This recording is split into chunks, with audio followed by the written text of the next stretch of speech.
Okay, so sa female to mag-start.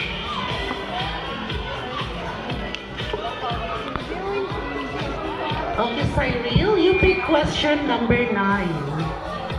As a future leader, how will you help your community combat issues like undernutrition or obesity? Again, as a future leader, how will you help your community combat issues like undernutrition or obesity? As a future leader, I will help my community combat issues like undernutrition, undernutrition for like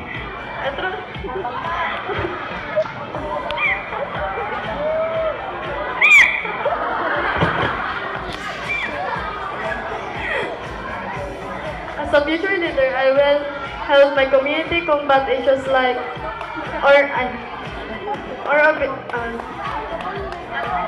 undernutrition or obesity. I will share a healthy eating habits.